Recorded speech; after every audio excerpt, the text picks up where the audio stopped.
Therefore,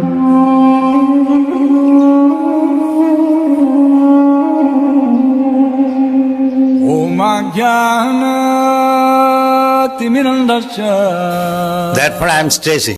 Krishna शिला प्रभुपाद की जय। तो स्कंद 1 अध्याय 14 और श्लोक संख्या 38।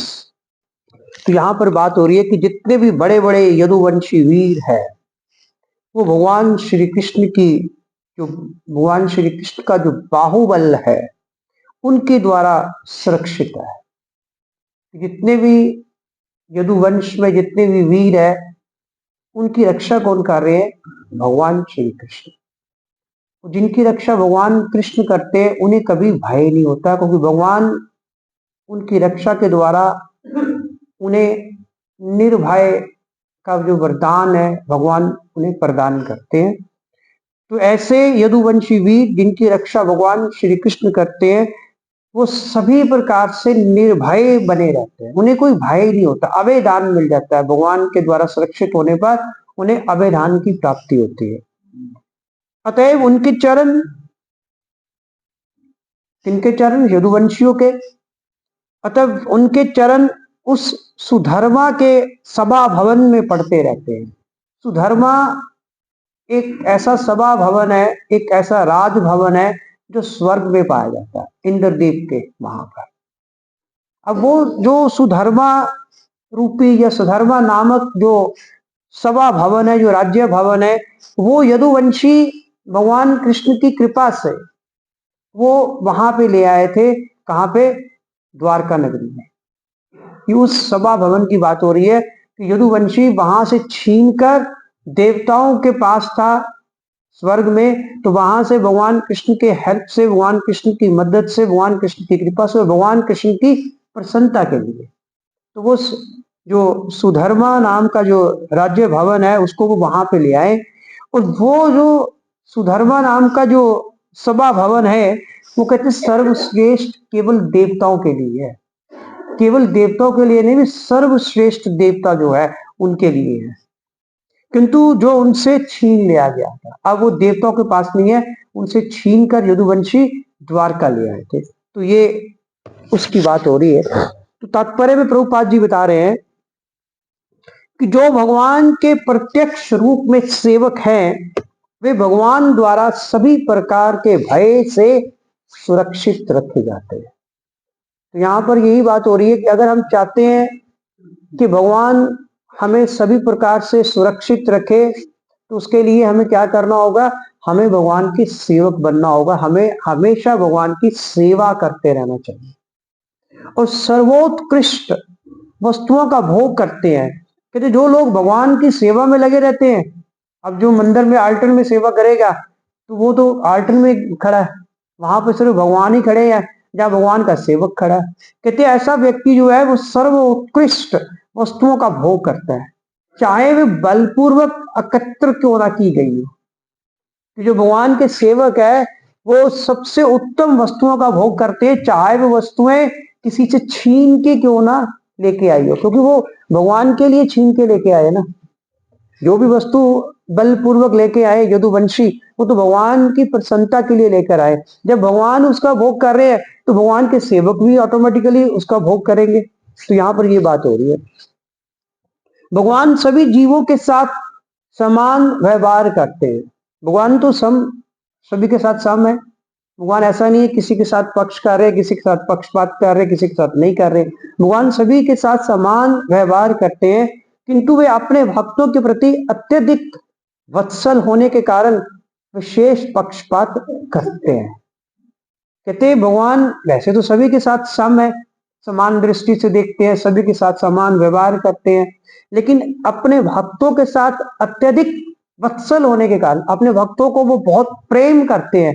जैसे एक पिता अपने पुत्र को बहुत प्रेम करता है, तो ऐसा नहीं कि जो बाकी उनके शिष्य है उनको प्रेम नहीं करता, लेकिन फिर भी पिता का जो अनुग्रह है, जो प्रेम है, जो कृपा है, वो अपने पुत्र की तरफ ज्यादा ही होगी, बाकी शिष्यों की तरफ थोड़ी सी कम ही होगी। तो सेम उसी प्रकार हम लोग भगवान के कौन है? पुत्र की तरह है। तो जो लोग भगवान की ज्यादा सेवा करते हैं, जो लोग भगवान को ये दिखाते हैं कि मैं वाकई आपका पुत्र हूं, फिर भगवान उस पर अत्यधिक वत्सल कृपा करते हैं।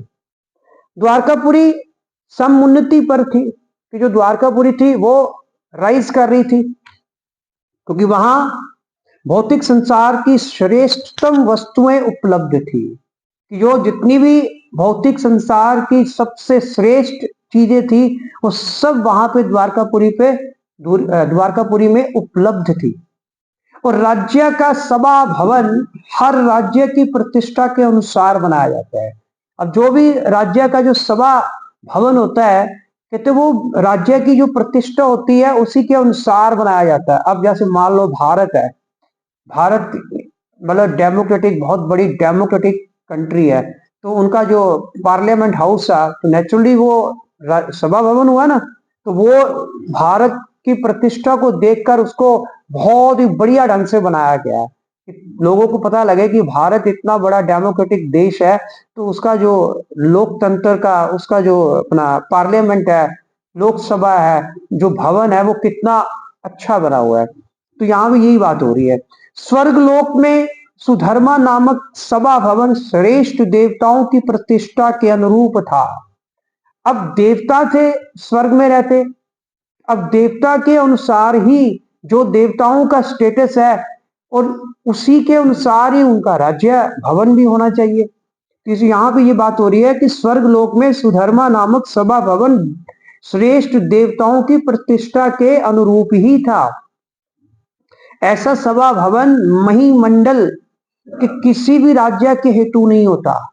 कहते जो सभा भवन वहां पे है स्वर्ग में, ऐसा सभा भवन कहीं भी नहीं मिलता, किसी भी राज्य में नहीं वो पाया जा सकता, क्योंकि पृथ्वी के मनुष्य इसका निर्माण ही नहीं कर सकते, क्योंकि इसका निर्माण तो केवल देवता ही कर सकते हैं और पृथ्वी पर ऐसा कोई मनुष्य ही नहीं है जो इसका निर्माण कर सके।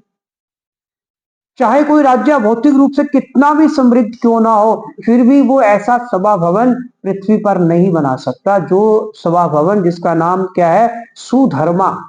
तो वो सभा भवन जो स्वर्ग में है, ऐसा सभा भवन कहीं नहीं बन सकता। चाहे किसी के पास कितना भी ऐश्वर्य धन दौलत क्यों ना हो, फिर भी वो नहीं बना सकते। किंतु जब भगवान कृष्ण इस धरा पर विद्यमान थे, जब भगवान कृष्ण द्वापर युग में इस धरती पर विराजमान थे, तो इस स्वर्गिक सभा भवन को यदुवंशियों ने छीन कर उसे द्वारका में लाकर स्थापित कर दिया था। कि देवताओं से वो सभा भवन छीन के ले आए भगवान कृष्ण के लिए, उसको द्वारका में उन्होंने स्थापित कर दिया। अपने लिए नहीं लेके आए थे। जो भक्त होते हैं वो कोई भी वस्तु अपने लिए नहीं लेके आता। भक्त जो होता है वो हर एक वस्तु भगवान के लिए ही लेके आता है और उसको भगवान के लिए ही यूज करता है। तो ये उसके बाद द्वारका में छीन कर लेके आए और स्थापित कर दिया, और वे ऐसा बल प्रयोग कर सकते थे, अब हम नहीं कर सकते। पहली बात तो हम उस स्तर के भक्त ही नहीं है कि हम बल, दूसरी बात अगर हम भक्त होंगे तभी हम पर भगवान की कृपा होगी। वो लोग भक्त थे और उनके ऊपर भगवान की पूरी कृपा थी, उन्हें पता था कि भगवान जो है हमारे पीछे है, भगवान हमारा साथ देने के लिए, हमारी रक्षा करने के लिए हम वहां से लड़ने जा रहे हैं देवताओं से, तो भगवान हमारी रक्षा करेंगे, भगवान उस युद्ध में हमारी सहायता अवश्य करेंगे। वो भक्त थे। अब भगवान अपने भक्तों पर तो थोड़ा सा कृपा ज्यादा ही करते हैं, वे ऐसा बल प्रयोग कर सकते थे। और दूसरे शब्दों में भगवान के शुद्ध भक्त भगवान के लिए ब्रह्मांड की श्रेष्ठ वस्तुएं ला जुटाते हैं, कि भगवान के जो भक्त हैं वो भगवान के लिए श्रेष्ठ जो वस्तुएं होती हैं उनको जुटाते हैं भगवान के लिए। जो भगवान का भक्त होता है वो भगवान के लिए अपने पास जो सबसे बढ़िया चीज होती है वही भगवान को वो ऑफर करता है। जैसे हमारे अगर गुरु भी आते हैं तो हम क्या करते हैं, फॉर एग्जाम्पल हमारे घर में जब आते हैं तो हम कहते हैं कि जो बेस्ट चीजें हैं वो हम प्रभु जी को ऑफर करें। अगर हमारे पास कोई चादर है, बेड शीट्स है, हम हमेशा नहीं निकालते हैं, क्योंकि यही होता है कि हमें बेस्ट से बेस्ट अपने गुरु को, भगवान को वो चीज ऑफर करनी चाहिए। भक्त ऐसे ही जुटाते हैं। दूसरे शब्दों में, और यदुवंशियों ने भगवान कृष्ण के लिए ब्रह्मांड में सुलभ सारे सुख साधन जुटा दिए थे। अब यदुवंशियों ने क्या किया था, भगवान कृष्ण के लिए वो सारे सुख जो साधन थे वो वहां पे उन्होंने अरेंज किए हुए थे कि भगवान वहां पे पूरी तरह अच्छी तरह रहे, और जिसके बदले में भगवान ऐसे भक्तों की भी रक्षा करते थे। अब भगवान भी देख रहे थे कि ये सब कुछ मेरे लिए कर रहा है, फिर भगवान उनकी रक्षा भी करते थे, उनका साथ भी देते थे, जिससे वह क्या होता था, भक्त जो थे वो निर्भय बन जाते थे। और भुलक्कड़ जीव, हम लोग कौन है? भुलक्कड़बद्ध जीव है। हम लोग भूल चुके हैं, भगवान को भूल चुके हैं। विस्मृति है हमारी कि हमारे पिता कौन है, भगवान श्री कृष्ण है। तो इसलिए हम भयभीत रहते हैं कि भगवान से विस्मृति होने के कारण हम लोग भयभीत रहते हैं। किंतु जो मुक्त आत्मा होती है वो कभी भी भयभीत नहीं रहती। उन्हें पता है कि भगवान हमारे अंग संग है, भगवान हमेशा हमारी रक्षा करते हैं। उन्हें पूरा विश्वास होता है, हमें विश्वास नहीं। भगवान तो हमारी भी रक्षा करते हैं पर हमें विश्वास नहीं है। जिस प्रकार एक छोटा सा बालक जो अपने पिता की कृपा पर पूर्ण रूप से आश्रित रहता है, वह कभी किसी से डरता नहीं है। एक छोटे बालक को अपने पिता पर पूरा विश्वास होता है। छोटा बालक दीवार पे खड़ा होता है और पिता कहता है नीचे कूद जा, छोटा बालक कूद जाता है। वो कहाँ जाके गिरता है? पिता की बाहों में गिरता है। तो इसी तरह हमें भी ये विश्वास होना चाहिए कि अगर हम कभी गिरेंगे तो हमें कौन थामेंगे? भगवान कृष्ण थामेंगे। ये पहले विश्वास होना चाहिए। और उसके लिए पहले हमें भगवान का पुत्र बनना पड़ेगा, भगवान का भक्त बनना पड़ेगा। पुत्र को ही विश्वास होता है कि मेरे पिता मुझे पकड़ लेंगे। जब तक हम भक्त नहीं होंगे हमें विश्वास भी नहीं होगा। और भीरुता जीव के लिए एक प्रकार का मोह है। भीरुता का मतलब है भय, डर। भीरुता जीव के लिए एक प्रकार का मोह है जिसमें वह निद्रा में रहकर भगवान के साथ अपने नित्य संबंध को भूल जाता है। ये जो भय है ना, हमारा डर जो है हमारे अंदर, हम लोग कहते हैं कि मेरा अगर उस व्यक्ति से रिलेशन होगा फिर मेरा काम हो जाएगा, या मेरा इससे मेरी दोस्ती हो जाएगी, मेरा फिर काम हो जाएगा। हम यही करते, हम मंदिर में आके भी रिलेशन बनाते हैं, भौतिक संबंध बनाते हैं। जिससे संबंध बनाना है उससे संबंध नहीं बना रहे, हम सिर्फ दूसरे संबंधों के पीछे पड़े रहते हैं। तभी हम भीरुता कहलाते हैं कि हमारे अंदर भय रहता है कि वो मेरे साथ होगा तो फिर मेरा अच्छा हो जाएगा। ये क्यों नहीं कहते अगर कृष्ण मेरे साथ होगा तब मेरा अच्छा होगा? तो सारा जीवन हम रिलेशन बनाने के चक्कर में वेस्ट कर देते हैं। तो भीरुता ही जीव के लिए एक प्रकार का मोह है जिसमें वह निद्रा में रहकर भगवान के साथ अपने नित्य संबंध को भूल जाता है। हम ये भूल गए कि अगर भगवान कृष्ण के साथ हम संबंध बनाएंगे तो ज्यादा बढ़िया है ही था, पहले से ही हमारा संबंध है, फिर हमने उसको भुला दिया है। क्योंकि वैधानिक रूप से जीव कभी मरता नहीं है। अगर देखा जाए शरीर तो नाशवान है, लेकिन हम लोग जीव आत्माएं हैं, और जीव आत्मा जो है कभी भी उसकी मृत्यु नहीं होती, जैसा कि भगवत गीता में कहा गया है। तो फिर भीरुता का क्या कारण है? फिर डर किस बात का? सबसे ज्यादा डर तो मृत्यु से होता है, बाकी सब तो छोटे छोटे डर है। मृत्यु से बढ़कर कोई डर ही नहीं है। अगर फिर भी अगर हमें डर लग रहा है, इसका मतलब क्या है? हमें गीता का ज्ञान ही नहीं है। इतना पढ़ के भी पता नहीं है कि आदमी की तो, जीव की तो मृत्यु होती ही नहीं है। तभी तो भगवान कृष्ण अर्जुन से कह रहे थे कि अर्जुन, दोनों ही परिस्थितियों में तुम्हें शोक करने की आवश्यकता नहीं है। अगर तुम मानते हैं कि ये शरीर है सारे, तो शरीर तो नाशवान ही है, मैंने तो मरना ही है, फिर शोक करने का कोई फायदा ही नहीं है। फिर शोक करना ही क्यों? अगर तुम ये मानता है, गीता का ज्ञान है कि ये शरीर नहीं है, आत्मा है, और आत्मा कभी मरती नहीं है, आत्मा अमर है, आत्मा अजर है, ना इसका जन्म ना इसकी मृत्यु है, तो फिर भी शोक करने का फायदा ही कोई नहीं है। तो यहाँ भी यही बात हो रही है, जब हम लोग मरते ही नहीं है तो डर किस बात का? मौत का ही सबसे ज्यादा डर होता है। तो मौत के डर के कारण हम भयभीत रहते हैं और फिर भगवान को भूल जाते हैं। कोई व्यक्ति, एक एग्जांपल दे रहे हैं, कोई व्यक्ति स्वप्न में बाघ से डर सकता है, किंतु उसी की बगल में जगते हुए व्यक्ति को कोई बाघ नहीं दिखता। कहते यहां पे बात हो रही है बाघ, शेर की, टाइगर की। कहते एक व्यक्ति सो रहा है, उसने स्वप्न में टाइगर देखा, वो डर गया। अब एक व्यक्ति उसके बगल में बैठा हुआ है, हस्बैंड सो रहा है, हस्बैंड ने स्वप्न में देखा कि टाइगर है, वो डर गया। पत्नी उसके पास में बैठी है, वो जाग रही है, वो नहीं डरी। क्यों नहीं डरी? क्योंकि उसने टाइगर देखा ही नहीं। उसने तो देखा ही नहीं, सोई थोड़ा थी वो, उसके स्वप्न में तो आया ही नहीं टाइगर, तो वैसे एक्चुअल में आया ही नहीं, एक्चुअल में तो है ही नहीं टाइगर वहां पे। तो ये बाघ दोनों के लिए, अर्थात सोए हुए व्यक्ति के लिए और जागते हुए व्यक्ति के लिए मिथ्या है, दोनों के लिए बाघ मिथ्या है। जागने वाले के सामने बाघ है ही नहीं था तो वो डरा ही नहीं। जो सोया हुआ था उसके लिए भी बाघ नहीं था, जो बाघ था वो नहीं था, लेकिन स्वप्न में वो डर गया देख के। तो लेकिन जो व्यक्ति अपने जागृत जीवन को भूल जाता है, जो व्यक्ति अपने जागृत जीवन को भूल जाता है वह भयभीत रहता है। हमारा जागृत जीवन क्या है? हमारा जागृत जीवन ये है कि हम लोग भगवान के नित्य दास हैं और हम हर समय भगवान द्वारा रक्षित हैं। भगवान हर समय हमारी रक्षा करते हैं। तो यही हमारा जागृत जीवन है। हम उसको भूल चुके हैं। हमें भगवान नहीं दिख रहे, हमें कुछ और दिख रहा है। कुछ और दिखने के कारण वो स्वप्न की तरह, जो स्वप्न में है वो डर रहा है, जो जागृत है वो नहीं डर रहा। जो सोया होगा वो डरेगा, जो भूल जाएगा भगवान को, जो भगवान को याद रखेगा, जागृत अवस्था में रहेगा, वो कभी भी नहीं डरेगा।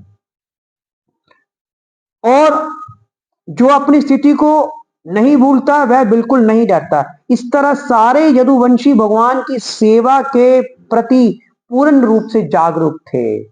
जब हम पूरी तरह जागरूक होंगे भगवान श्री कृष्ण की सेवा के प्रति, भगवान श्री कृष्ण के प्रति, तब हम कभी भी भयभीत नहीं होंगे। हमारा डर का सबसे बड़ा कारण यही है कि हमने अपने आप को भगवान से अलग किया हुआ है। हम कहते हैं कि हमारे पास ये चीज आएगी तब हम अपने आप को सेफ मानेंगे। हम ये क्यों नहीं कहते जब हमारे पास कृष्ण भगवान आ जाएंगे तब हम सेफ है।